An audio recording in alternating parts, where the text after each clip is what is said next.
Hello everyone, welcome back to my channel English with trick.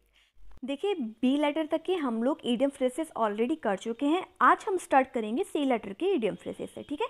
तो again जैसा कि SP Bakshi book में है, अगेन कहाँ से स्टार्ट होगा, हमारा 1 नंबर से स्टार्ट हो जाएगा, फर्स्ट नंबर से। तो चलिए देख लेते हैं फर्स्ट नंबर का सी लेटर का क्या है हमारा first idiom phrases. Carry matters with a high hand, मतलब to deal with a person strictly, किसी भी व्यक्ति के साथ सख्ती से पेश आना क्या कहलाता है, वो कहलाता है आपका carry matter with a high hand. Okay, अब इसका एक एग्जाम्पल देख लेते हैं। The owner of the industry carried matter with a high hand and expelled 2 workers who were caught doing mischief in the office। मतलब जो उद्योगपति था, जो ओनर था, कहाँ का, वो जो इंडस्ट्री है वहाँ का, उसने क्या किया भाई, उसने carried matter with a high hand, जो भी मैटर था, जो भी चीज़ थी वहाँ पे, उसको सख्ती के साथ उस चीज़ के लिए पेश आया। और वहाँ पे अगर जो 2 लोग थे वो शरारत करते हुए या कुछ गलत काम करते हुए पकड़े गए थे, उनको क्या कर दिया भाई, निष्कासित कर दिया। अब ये पिक्चर देखिए, ये जो मैडम है ये क्या कर रही है भाई, इस बच्चे के साथ बिल्कुल स्ट्रिक्टली पेश आ रही हैं, ठीक है। तो इसको क्या कहा जाएगा, carry matter with a high hand, किसी के साथ भी स्ट्रिक्टली पेश आना, यानी सख्ती के साथ पेश आना। आई होप समझ में आ गया हो। नेक्स्ट देख लेते हैं। नेक्स्ट है हमारा सेकंड नंबर का, क्या है सेकंड नंबर का, क्लिप वंस विंग्स। देखिए, विंग्स होता है आपका पंख, ठीक है। और अगर हम पंखों को क्या कर देंगे, क्लिप कर देंगे, उनको बांध देंगे, उनको काट देंगे, तो क्या होगा, हमारी जो क्षमताएं हैं वो क्या हो जाएंगी, बिल्कुल सीमित हो जाएंगी। ओके, तो इसका मीन्स ही क्या होता है, to limit someone's ability to do or say things. किसी की भी क्षमता को बांध देना या सीमित कर देना ही क्या कहलाता है, क्लिप वंस विंग। अब इसका एक एग्जाम्पल देख लेते हैं। देखिए, my elder sister is very ambitious but my mother will surely clip her wings. वो क्या कहना चाह रही है भाई एग्जाम्पल से, कि मेरी जो बड़ी बहन है बहुत ही ज़्यादा क्या है, एम्बिशियस है, यानी बहुत ही ज़्यादा महत्वाकांक्षी है, लेकिन मेरी जो मदर है वो जानती है कि कैसे भाई उन्हें कंट्रोल में करना है और कैसे उनकी महत्वाकांक्षाओं को क्या करना है, सीमित करना है। अब आप ये पिक्चर देखिए, आपको अच्छे से क्लियर हो जाएगा भाई, ये जो बच्चा है, ठीक है, इसके पंख लग रहे हैं, और ये पंख कौन काट रहा है भाई, इसके माँ बाप काट रहे हैं। तो हो सकता है ऐसा नहीं है वाकई में पंख काटना ही ऐसा होता है, नहीं। और कहते भी है ना, देखिए भाई, किसके तो बहुत पंख निकले आए हैं भाई, बहुत उड़ रही है हवा में, या बहुत उड़ रहा है हवा में, कुछ ज़्यादा ही पंख निकले आए, इसके पंख काटने पड़ेंगे। तो वही चीज़ क्या होती है, किसी की क्षमताओं को सीमित करना। ओके, यानी क्लिप वंस विंग्स। नेक्स्ट देख लेते हैं। नेक्स्ट है हमारा थर्ड नंबर का, क्या है थर्ड नंबर का, कम होम टू, मतलब घर वापस लौटना। आपने एक कहावत भी सुनी होगी कि सुबह का भूला शाम को अगर घर वापस आ जाता है तो उसे भूला नहीं कहते, ठीक है। और लौट के बुद्धू घर को आए, है ना, ये सब कहावतें आपने सुनी होंगी।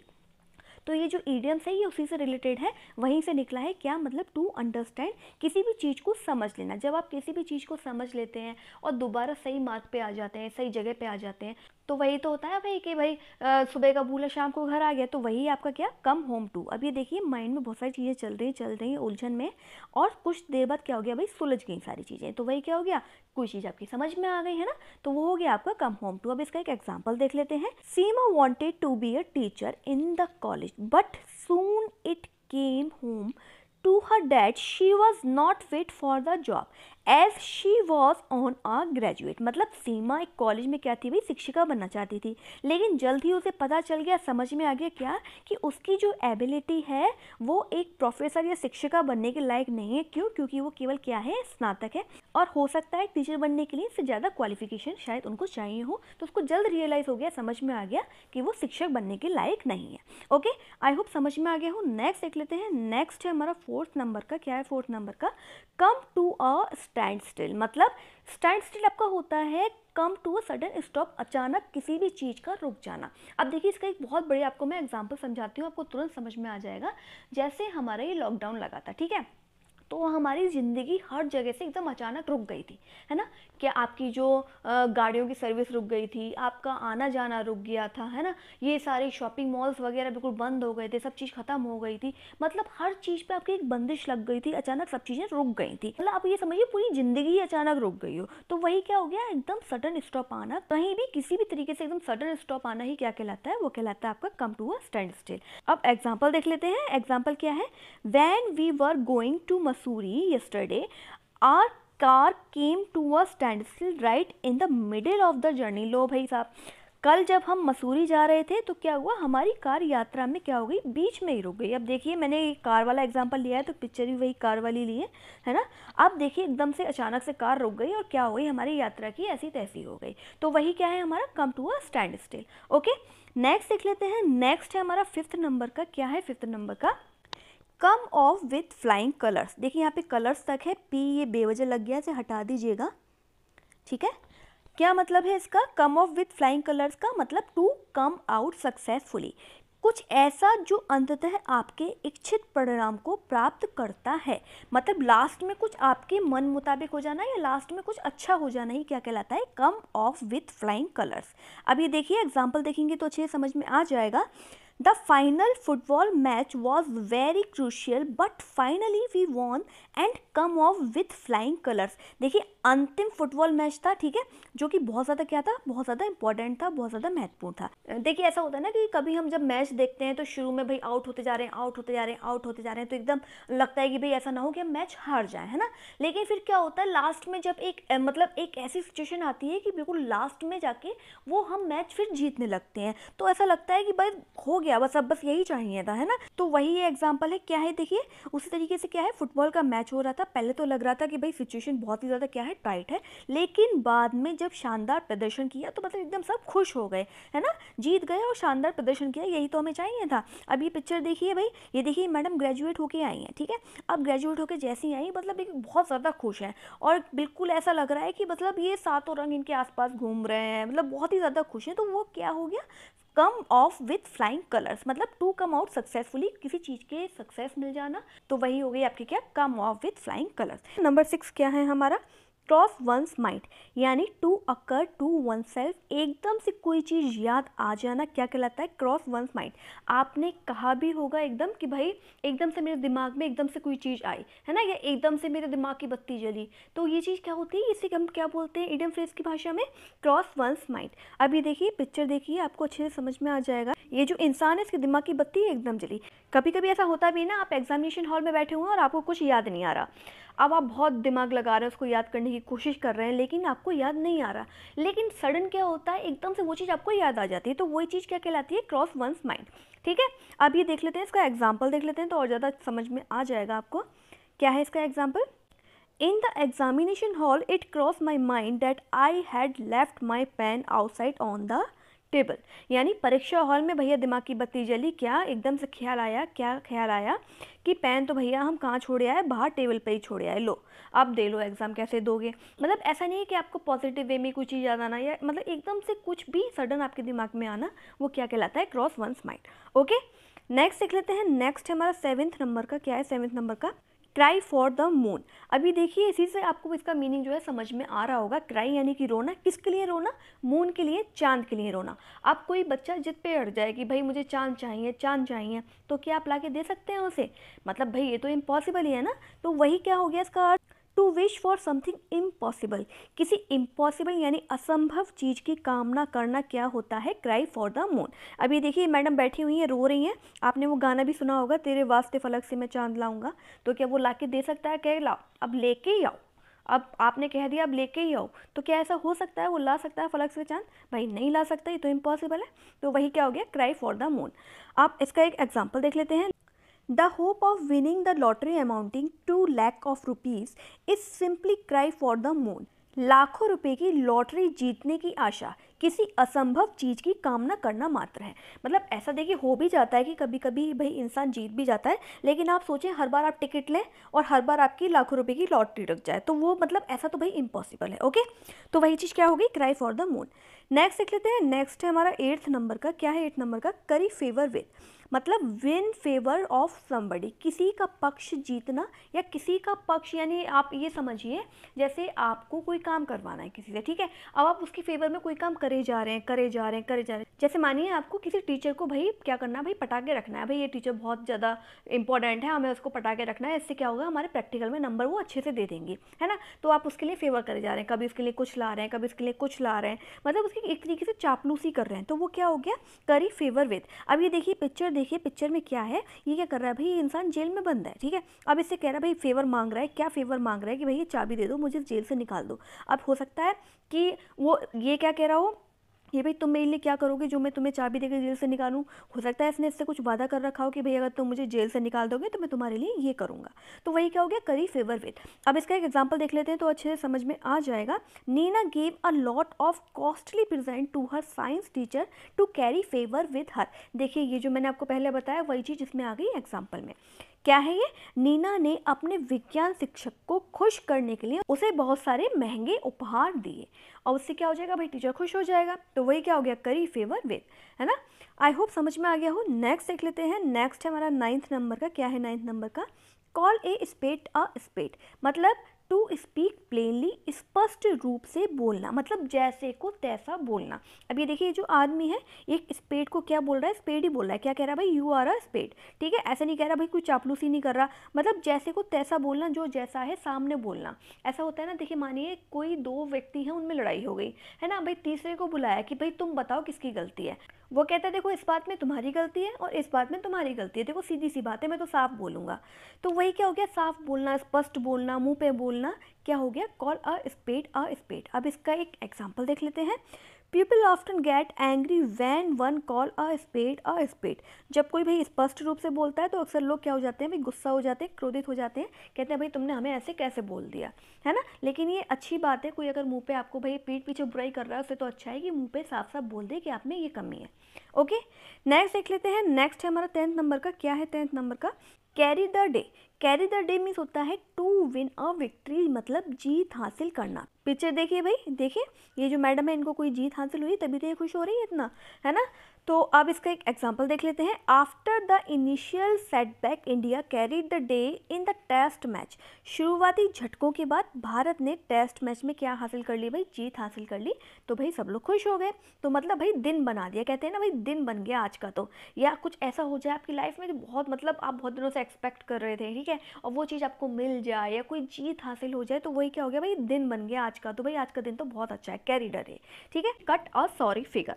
देखिए इसमें समझिए, सॉरी फिगर एक ऐसा फिगर जिसको सॉरी बोलना चाहिए। भाई क्यों बोलना चाहिए, क्या मतलब है इसका, to give a poor show, जिसने कोई खराब प्रदर्शन किया है और उसको क्या करना चाहिए भाई, खराब प्रदर्शन के लिए सॉरी बोलना चाहिए। तो क्या मतलब हुआ इस बात का, देखिए cut a sorry figure means क्या होता है, to give a poor show, यानी खराब प्रदर्शन करना। अभी पिक्चर देखिए, क्या है, एक फील्डर है, ठीक है। अब कोई बॉल का कैच पकड़ने में क्या हो गया भाई, असफल हो गया। इसने क्या किया भाई, खराब प्रदर्शन किया, अच्छी फील्डिंग नहीं करी। अब इसका एग्जांपल देख लेते हैं और अच्छे से क्लियर हो जाएगा। देखिए the speaker cut a sorry figure in the meeting. कोई स्पीकर है, कोई वक्ता है, कोई बोलने वाला है, उसने क्या किया भाई, बैठक में खराब प्रदर्शन किया। बैठक वाला बैठक नहीं, आपका ड्राइंग रूम वाला नहीं। देखिए बैठक यानी कि जो मीटिंग वगैरह होती है, कोई मीटिंग में किसी ने क्या किया भाई, उसे कुछ बोलना था, कुछ स्पीच देनी थी, है ना, कुछ प्रेजेंटेशन देनी थी, लेकिन उसने क्या किया, अच्छा परफॉर्मेंस नहीं दिया। वही क्या हो गया आपका, cut a sorry figure. I hope समझ में आ गया हो। नेक्स्ट देख लेते हैं। नेक्स्ट है हमारा 12 नंबर का। क्या है 12 नंबर का, क्राई ओवर स्प्लिट मिल्क, यानी कि रिपेंट, यानी कि पछताना। देखिए ये जो दूध गिरा हुआ है, ठीक है, अब ये लड़का क्या कर रहा है भाई, रो रहा है, पछता रहा है कि भाई दूध गिर गया, दूध गिर गया, दूध गिर गया। अब इसका मीन्स क्या होता है, पछताना, क्या वाकई केवल दूध गिर जाए उस पर पछताना नहीं। आप कुछ भी ऐसा करें जो आपको नहीं करना चाहिए और फिर बाद में क्या होता है, पछतावा होता है। वही क्या हो गया, क्राई ओवर स्प्लिट मिल्क, जो हो गया अब क्या कर रहे हो तुम उस पर तुम पछता रहे हो कि भाई ऐसा क्यों हो गया, कैसे हो गया। अब आप इसका एग्जाम्पल देखेंगे तो अच्छे से क्लियर हो जाएगा। Careless students often have to cry over split milk during the exam, यानी लापरवाह छात्रों को अक्सर परीक्षा के दौरान पछताना पड़ता है। क्यों पछताना पड़ता है भाई, क्योंकि वो लापरवाह होते हैं और लापरवाही के कारण वो पढ़ते नहीं है, और जिसके कारण क्या होता है, उन्हें परीक्षा में क्या करना पड़ता है, पछताना पड़ता है। क्यों पछताना पड़ता है, क्योंकि उन्हें कुछ याद ही नहीं आता। जब आप पढ़ोगे नहीं तो फिर कैसे आप एग्जाम करोगे। तो वही हो गया क्या, cry over split milk. Okay, next देख लेते हैं 13 नंबर का। क्या है 13 नंबर का, cut one's coat according to one's cloth, यानी कि अपने साधनों के बिना जीना। क्या मतलब, देखिए to live within one's means, मतलब देखिए आपने एक कहावत भी सुनी होगी, क्या कि जितने चादर होती है उतने ही आपको पैर पसारने चाहिए। क्या मतलब इस बात का, देखिए मतलब आपके पास जितने भी साधन होते हैं सुख सुविधा के, आप उसी में क्या हो भाई, सेटिस्फाई हो। ऐसा नहीं कि आपका क्या है, आमदनी अठन्नी खर्चा रुपया वाली भी स्थिति होती है इसमें।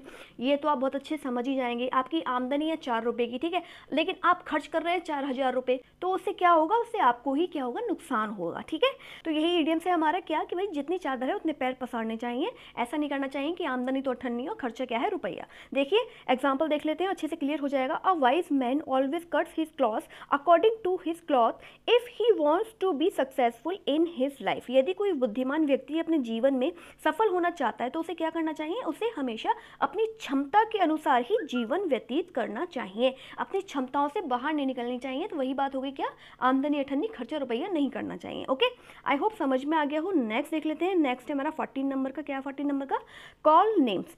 मतलब कॉल बुलाना, नेम्स यानी कि नाम, नाम लेके बुलाना है किसी को। आपके घर में क्या है, कोई बड़ा बूढ़ा है, ठीक है, आपके दादाजी हो सकते हैं, नाना जी हो सकते हैं ना, आपके पिताजी भी। अगर आप पिताजी को बोले, मानिए आपके पिताजी का नाम है मुकेश और आप बोले ओ मुकेश इधर आ, तो फिर वो क्या होगा भाई, बेइज्जती हो जाएगी एक तरीके से कि आप किसी की इंसल्ट कर रहे हैं अपने से बड़े की, वो एक गाली के समान लगने लगेगा। ठीक है, ऐसे ही अपने किसी भी बड़े से क्या करना, या किसी से भी क्या एक इंसल्ट वाली लैंग्वेज यूज़ करना, गाली गलौच वाली इंसल्ट वाली लैंग्वेज यूज़ करना ही क्या कहलाता है, कॉल नेम्स। मतलब किसी को गाली देना या किसी को अपमानित करना। अभी क्या कर रहे हैं भाई, देखो एक दूसरे को क्या कर रहे हैं भाई, बहस कर रहे हैं एक दूसरे से ना। अब ये क्या कह रहे हैं, स्टॉप द नेम्स कॉलिंग। मतलब भाई ऐसी बात मत करो कि जो भाई गुस्सा आए, या फिर ऐसी कोई गाली गलौच मत दो, इंसल्ट मत करो, वही क्या हो गया आपका कॉल नेम्स। ठीक है, आप इसका एक एग्जांपल देख लेते हैं। देखिए, Neeta called me names so she was severely punished by the teacher. Neeta नाम की कोई लड़की थी, नीता ने मुझे बुरा भला कहा और इसलिए शिक्षक यानी कि टीचर ने क्या दी, उसे कड़ी सजा दी।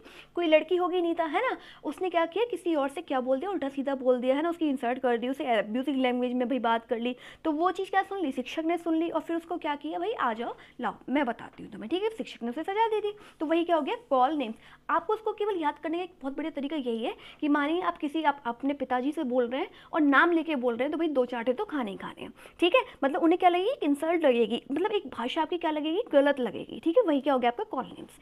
नेक्स्ट देख लेते हैं 15 नंबर का। क्या है 15 नंबर का, कर्टेन लेक्चर। कर्टेन लेक्चर क्या होता है, a reproof by wife to her husband, यानी एकांत में स्त्री की पति को डांट या फटकार। देखिए कर्टेन हो गया आपका पर्दे, लेक्चर हो गया आपका भाषण देना, पर्दे के पीछे भाषण देना। और पर्दे के पीछे भाषण कौन देता है भाई, पर्दे के पीछे भाषण तो एक वाइफ अपने हस्बैंड को देती है। भाई सबके सामने तो डांटती नहीं है ना, अकेले में कोने में जाओ, आओ तुम्हें कोने में ले जाऊँ, कोने में बताऊँ तुम्हें, है तुमने ऐसा कही कैसे, तुमने ऐसा किया कैसे। अब ये पिक्चर देखिए, ये क्या है भाई, वाइफ है। ठीक है, अब ये क्या है, हस्बैंड है, सो रहा है। अब क्या करिए भाई, देखिए आपको समझ में ही आ रहा होगा क्या कर रही है, डांट रही है, फटकार रही है, कुछ ना कुछ ऐसा कह रही है जो पति बेचारा शांति से सुनना है।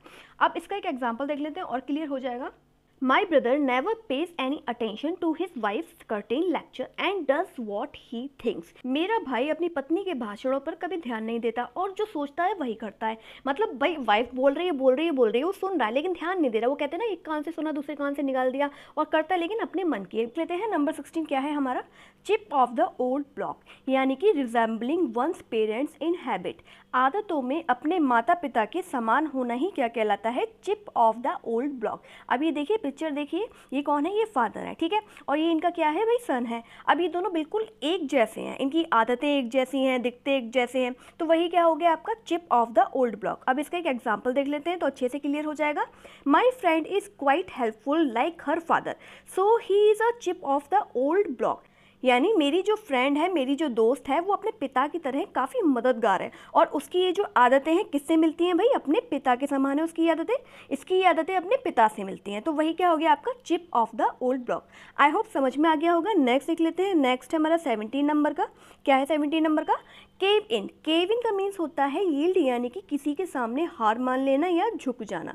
अब आप ये पिक्चर देखिए, ये भाई ये जो बंदा है ये खोद रहा है भाई ज़मीन। क्यों खोद रहा है, पैसा पाने के लिए। अब देखिए कितना करीब था ये, और उसने क्या करा भाई, लास्ट में हार मान लिया।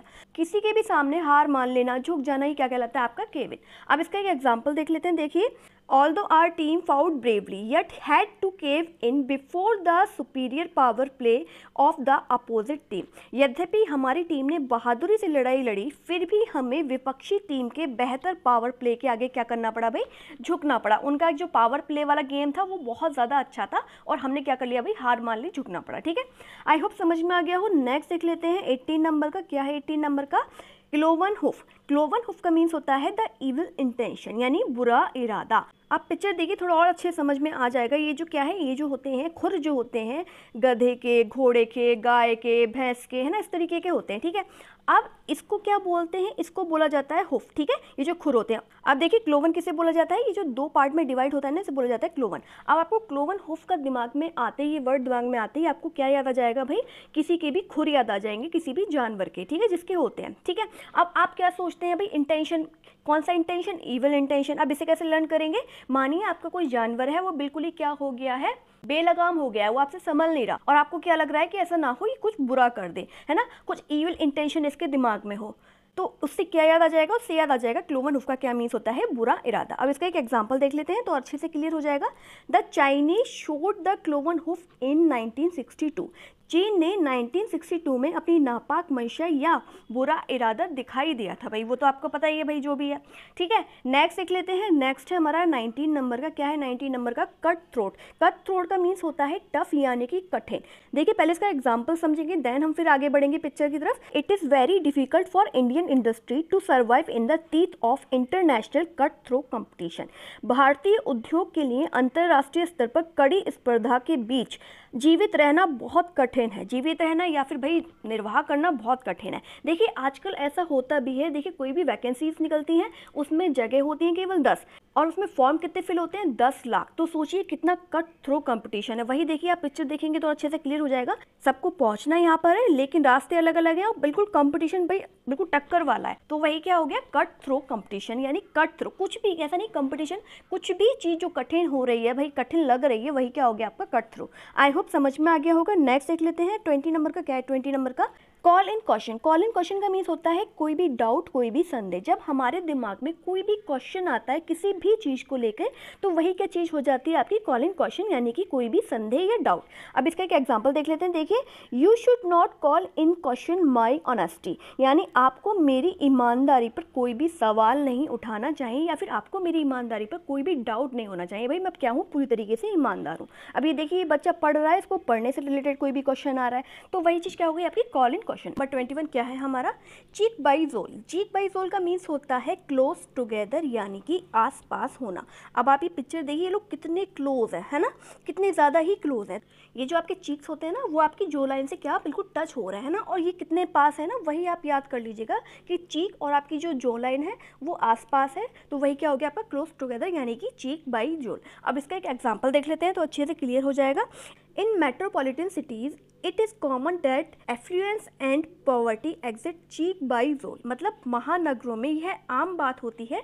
क्या आम बात होती है कि संपन्नता यानी कि एफ्लुएंस एंड पॉवर्टी यानी कि गरीबी एक साथ विद्यमान रहती है। आई होप समझ में आ गया हो। नेक्स्ट देख लेते हैं। नेक्स्ट है हमारा 22 नंबर का, क्या है 22 नंबर का, come to a pass. Come to a पास का मीन्स होता है अ डिफिकल्ट सिचुएशन, मतलब एक कठिन परिस्थिति। अब ये देखिए बेचारा कितनी कठिन परिस्थिति में अटका हुआ है ना बीच में, तो वही क्या हो गया आपका कम टू अ पास। अब देखिए इसका एक एग्जाम्पल देख लेते हैं। The things have come to such a pretty pass that he is financially ruined. मतलब हालत इतने खराब हो गए थे कि वह आर्थिक रूप से क्या हो गई, बिल्कुल बर्बाद हो गई। मतलब बहुत ही एक डिफिकल्ट सिचुएशन का आ जाना ही क्या होता है आपका come to a pass. Okay, next देख लेते हैं 23 नंबर का, क्या है 23 नंबर का, क्लोज शेव। क्लोज शेव का मीन्स होता है अ नैरो एस्केप, यानी बाल बाल बचना। अब आप इसे इस तरीके से याद कर सकते हैं कि देखिए जैसे मानिए कोई शेप बना रहा है, ठीक है, और शेप बनाते बनाते वो बिल्कुल बहुत बाल बाल बच गया कट लगने से, ठीक है। आप देखिए पिक्चर देखेंगे तो और अच्छे से क्लियर हो जाएगा आपको। ये क्या है, ये बंदा बिल्कुल क्लोज एंड शेप आप इसे कह सकते हैं। क्यों, क्योंकि ये बाल बाल बचा है। किससे बचा है भाई, इस फिश से बचा है। 1-2 इंच और इसके पास होता तो ये इसके मुंह में ही होता, और दांत देखो इसके कितने बड़े बड़े। मतलब बाल, किसी भी चीज़ से बाल बाल बचना ही क्या कहलाता है आपका क्लोज एंड शेप। ओके, अब इसका एक एग्जाम्पल देख लेते हैं। देखिए, As he was driving recklessly in a crowded street, he had a closed shape. वह भीड़ भरी सड़क पर लापरवाही से गाड़ी चला रहा था, जिससे वह क्या हो गया भाई, बाल बाल बच गया। आई होप समझ में आ गया हूँ। नेक्स्ट देख लेते हैं। देखिए 24 नंबर का क्या है हमारा, cut and dried. Cut and dried का मीन्स होता है रेडीमेड फॉर्म, यानी किसी भी चीज़ की जो रेडीमेड फॉर्म होती है वही क्या कहलाता है आपका कट एंड ड्राइड। अब ये देखिए, आप इससे अच्छे समझ रहे होंगे मैं किस चीज़ के बारे में बात कर रही हूँ। मतलब कोई रेडीमेड फॉर्मूला हो, जैसे कहते हैं ना कि भाई सफलता का कोई शॉर्टकट नहीं होता है ना। जैसे आपको सफल होना तो ऐसा नहीं कि आप कुछ रेडीमेड एकदम फटाफट से ऐसा कर लोगे और आप तुरंत सफल हो जाओगे, उसके लिए हमें मेहनत करनी पड़ती है। अब इसका एक एग्जाम्पल देख लेते हैं। देखिए, there is no cut and dried formula for success in life. देखिए, वही एग्जाम्पल है जो मैंने दिया, क्या कि जीवन में सफलता के लिए कोई बना बनाया फॉर्मूला या रास्ता नहीं होता, आपको खुद ही मेहनत करनी पड़ती है, आपको खुद ही लगना पड़ता है। ठीक है, नेक्स्ट देख लेते हैं। नेक्स्ट है हमारा 25 नंबर का। क्या है 25 नंबर का? Clinch the issue. Clinch the issue का मीन्स होता है डिसाइड द मैटर, यानी कि फैसला ले लेना। अभी देखिए, फैसला तो आपको समझ में आ ही रहा होगा, कैसा फैसला ले लेना, केवल अदालत से रिलेटेड नहीं, कैसा भी फैसला ले लेना क्या कहलाता है? Clinch the issue. ओके, अब इसका एक एग्जाम्पल देख लेते हैं। देखिए, when he agreed to leave the house for good it clinched the issue in favour of his wife. जब वह हमेशा के लिए घर छोड़ने के लिए तैयार हो गया तो इससे मामला उसकी पत्नी के पक्ष में चला गया। जो उसका फैसला था घर छोड़ने का, तो क्या हो गया, वो जो मामला था किस में चला गया? उसकी पत्नी के पक्ष में चला गया। नंबर 26 क्या है हमारा? कैरी वंस पॉइंट, मतलब विन अप्रूवल। अपनी बात को रखना ही क्या कहलाता है? वो कहलाता है आपका कैरी वंस पॉइंट। अब इसका एक एग्जांपल देख लेते हैं। After heated discussion he was able to carry his point. मतलब बहुत सारे डिस्कशन के बाद, बहुत सारी बहस के बाद वह अपनी बात को रख पाया। तो मतलब अपनी बात रखना ही क्या कहलाता है? आपका कैरी वंस पॉइंट। अब ये देखिए, जो भी बातें हो रही हैं, जो भी डिस्कशन हो रहा है, लोग अपनी अपनी ये दोनों बातें रख रहे हैं। ठीक है, आई होप समझ में आ गया हो। नेक्स्ट देख लेते हैं। नेक्स्ट है हमारा 27 नंबर का। क्या है 27 नंबर का? Chequered career. चेकर्ड कैरियर का मीन्स होता है full of ups and down, मतलब उतार चढ़ाव से भरा हुआ। क्या उतार चढ़ाव से भरा हुआ? मतलब देखिए, जो हमारा जीवन है हमेशा क्या होता है, अप्स एंड डाउन उसमें लगे रहते हैं। तो वही क्या हो गया, मतलब जो जीवन है वो हमारा उतार चढ़ाव से जो भरा हुआ होता है उसे क्या कहते हैं? Chequered career. अब ये देखिए, यहाँ पे लिखा भी हुआ है, क्या लिखा हुआ है? Life full of ups and down. कभी आपकी लाइफ में अप्स आता है, कभी आपकी लाइफ में क्या होता है? डाउन आता है, और फिर से अप्स आता है, फिर से डाउन आता है। यही क्या है? जिंदगी है। अब इसका एक एग्जाम्पल देख लेते हैं। देखिए, politician have a generally chequered career all along, यानी राजनेताओं का जो करियर होता है आमतौर पर उतार चढ़ाव से भरा हुआ होता है। और ये तो सभी को पता है भाई, कभी किसी की सत्ता आती है, कभी किसी की सत्ता आती है, कभी किसी की सरकार आती है, तो मतलब उतार चढ़ाव लगे ही रहते हैं। आई होप समझ में आ गया हो। नेक्स्ट देख लेते हैं। नेक्स्ट है हमारा 28 नंबर का। क्या है 28 नंबर का? कट बोथ एंड्स, मतलब argue in favour of both side. आप किसी की फेवर में बोल रहे हैं, ठीक है, लेकिन आप किसी एक की फेवर में नहीं बोल रहे। मानिए दो लोगों के बीच कोई तीखी बहस हो रही है, कोई भी बात हो रही है, आप पहले वाले का भी साइड ले रहे हैं, आप दूसरे वाले का भी साइड ले रहे हैं, यानी दोनों पक्षों के पक्ष में बोलना ही क्या कहलाता है? Cut both and. अब ये पिक्चर देखिए, ये एक ही आदमी है, ठीक है। अब ये इधर वाले से भी क्या कह रहा है? यस यू आर राइट, और इधर वाले से भी क्या कह रहा है? यस यू आर राइट, तुम भी सही हो भाई, तुम भी सही हो। तो गलत कौन है? यानी दोनों के पक्ष में ही वो बोल रहा है, ठीक है। आई होप समझ में आ गया हो। अब इसका एक एग्जाम्पल देख लेते हैं। देखिए, he is ambiguous because he always cuts both ends. वह अस्पष्ट है। क्यों अस्पष्ट है भाई? क्योंकि वो इसके पक्ष में भी बोल रहा है और वो इसके पक्ष में भी बोल रहा है, वो दोनों पक्षों के तर्क में बोल रहा है, इसलिए क्या है? वो अस्पष्ट है, उसको समझ में नहीं आ रहा क्या बात हो रही है, ठीक है। यानी एक आदमी का दोनों पक्षों के फेवर में बोलना या तर्क में बोलना ही क्या कहलाता है? आपका cut both ends. Okay, I hope समझ में आ गया हो। नेक्स्ट देख लेते हैं 29 नंबर का। क्या है 29 नंबर का? Cocksure. कॉक श्योर का मीन्स होता है 100% श्योर। किसी भी चीज़ के लिए आप 100% अगर श्योर हैं तो वही क्या हो गया? आपका कॉक श्योर। देखिए, वेरी श्योर एंड सर्टेन को ही क्या कहते हैं? कॉक श्योर, यानी बहुत निश्चित या सुनिश्चित, पहले से जो आपको कुछ पता हो कि हाँ ये तो होना ही होना है। अब इसका एक एग्जाम्पल देख लेते हैं। He was so cocksure of his success that he applied for the job before the declaration of the result. मतलब अपनी सफलता से वो इतना सुनिश्चित था कि भाई मुझे तो सफल होना ही होना है, इसका रिजल्ट तो भाई मेरे फेवर में आएगा ही आएगा, कि उसने परिणाम घोषित होने से पहले ही क्या कर दिया? नौकरी के लिए आवेदन दे दिया। अब मानिए आपने किसी भी चीज़ का क्या दिया भाई? एग्जाम दिया, ठीक है। अब उसमें दो एग्जाम होते हैं, एक प्री होता है, एक मेन होता है। आप प्री एग्जाम देने के बाद इतने ज़्यादा श्योर हो गए, इतने ज़्यादा कॉकश्योर हो गए कि आपको पता है ये तो भाई मेरा क्लियर हो ही जाएगा, रिजल्ट तो आता रहेगा बाद में, अब हम क्या कर लें? मेंस की तैयारी कर लें, है ना। तो वही एक अपने आप में कॉन्फिडेंस भैया कि हम किसी भी चीज़ के लिए 100%, 200%, 1000% श्योर है, वही क्या होता है? आपका कॉकश्योर। ओके, आई होप समझ में आ गया हो। नेक्स्ट देख लेते हैं 30 नंबर का। क्या है 30 नंबर का?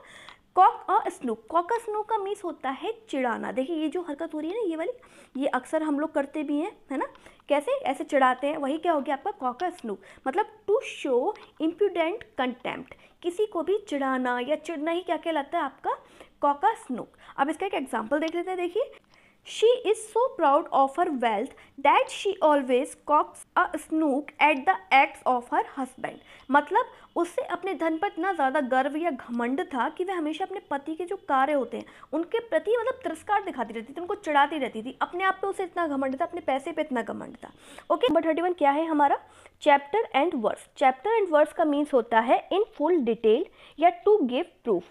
क्या मतलब है, मतलब पूरे विस्तार से या किसी बात का प्रमाण देने के लिए। जब देखिए हमें कोई चीज़ फुल डिटेल में पता होती है या उसे फुल डिटेल में हमें जानना होता है तो वही क्या कहलाता है आपका चैप्टर एंड वर्स। जैसे मानिए किसी बच्चे की बहुत शार्प बुद्धि है, ठीक है, उसे पूरी किताब की एक एक चीज़ रटी पड़ी है या फिर उसे पूरा सब कुछ रटा पड़ा है। एक बच्चा आया भी था, बहुत फेमस था टीवी पे, तो उसे सब चीज़ पता थी, मतलब एक एक चीज़ डिटेल में पता थी, तो वही क्या हो गया आपका चैप्टर एंड वर्स, मतलब हर एक चैप्टर का हर एक भाग उसे पता है। ओके, आई होप समझ में आ गया हो। अब ये देखिए जो मैन है इसको हर चीज़ की हर फील्ड की नॉलेज है पूरे विस्तार से, ठीक है। अब इसका एक एग्जांपल देख लेते हैं। देखिए, he has such a sharp memory that he can narrate the story chapter and verse. उसकी स्मरण शक्ति इतनी तेज है कि वह पूरी कहानी विस्तार से सुना सकता है। आई होप समझ में आ गया हो। नेक्स्ट देख लेते हैं। नेक्स्ट है हमारा 32 नंबर का। क्या है 32 नंबर का, कूल वंस हील। हील होती है आपकी ये, ठीक है, एड़ी जो होती है। अब एड़ी को ठंडा करना, क्या मतलब है इस बात का, मतलब किसी का इंतजार करते रहना या किसी का इंतजार बहुत ज़्यादा आपको जब करना पड़ता है तो क्या कहते हैं भाई, कूल वंस हील। क्या मतलब, टू बी केप्ट वेटिंग। अब इसको और डिटेल में समझ लेते हैं थोड़ा सा। देखिए, मानिए आप कहीं चल रहे हो, बहुत देर से चल रहे हो, बहुत देर से चल रहे हो, ठीक है। अब क्या हो जाता है, देखिए भाई चलते चलते आपकी एड़ियाँ गर्म हो जाती हैं, पैर गर्म हो जाते हैं, आप थक जाते हैं, फिर आप सोचते हैं चलो भाई थोड़ा सा रेस्ट कर लेते हैं, है ना। तो रेस्ट करना ही किसी का वेट, मतलब कहीं आप बैठ के रेस्ट कर रहे हैं, किसी का वेट कर रहे हैं कि कोई बहुत देर से नहीं आ रहा, आप खड़े हैं बहुत देर से खड़े हैं, आप किसी का वेट कर रहे हैं, नहीं आ रहा कोई, ठीक है, आपके सोचते चलो थोड़ी देर बैठ ही लेते हैं। तो मतलब बैठ के अपनी एड़ियों को ठंडा करना, किसी का वेट करना, किसी का इंतजार करना ही क्या कहलाता है, कूल वंस हील। अब इसका एक एग्जाम्पल देख लेते हैं। देखिए, he had to cool his heels before he could meet the president of the party. Party अध्यक्ष से मिलने से पहले उन्हें काफ़ी इंतज़ार करना पड़ा। अब देखिए, इंतज़ार करना पड़ा मतलब उसने अपनी बैठ के हील क्या करी भाई, ठंडी करी, कूल करी वहाँ पे बैठ के, और काफ़ी इंतज़ार के बाद वो किससे मिला भाई, पार्टी अध्यक्ष से मिला। ओके, आई होप समझ में आ गया हो। नेक्स्ट देख लेते हैं 33 नंबर का। क्या है 33 नंबर का, कैरेट एंड स्टिक पॉलिसी। देखिए, कैरेट एंड स्टिक पॉलिसी क्या होती है, जब हम किसी को बहुत प्यार से भी समझाते हैं और जब हम किसी को थोड़ा सा डरा के भी समझाते हैं। आप सबसे बढ़िया एग्जांपल देखिए इसमें क्या होता है, अपने खुद के बच्चे का। आपको पता है कि भाई बच्चे को कहाँ पर डांटना है, कहाँ पर पुचकारना है, कहाँ पे उसे रिवॉर्ड देना है, कहाँ पे उसे पनिशमेंट देना है, कहाँ पे उसे क्या करना है भाई, उसे अप्रिशिएट करना है, और कहाँ पे उसे क्या करना है भाई, डराना है कि नहीं ऐसा नहीं करना, ठीक है। तो वही क्या हो गया आपकी कैरेट एंड स्टिक पॉलिसी। अब देखिए ये ऑफिस में भी भाई लागू होता है। ये जो बॉस, देखिए बॉस बैठा हुआ है, अभी किसके ऊपर बैठा हुआ है, देखो अपने एम्प्लॉय के ऊपर बैठा हुआ है। कैरेट दिखा रहा है मतलब कुछ खाने के लिए लालच दे रहा है और आगे बढ़ा रहा है, ठीक है, और वो आगे बढ़ भी रहा है। और पीछे से क्या कर रहा है भाई, स्टिक यूज कर रहा है। क्यों कर रहा है भाई, तुम्हें आगे बढ़ना पड़ेगा, नहीं बढ़ोगे तो पीछे से क्या पड़ेगा भाई, डंडा पड़ेगा।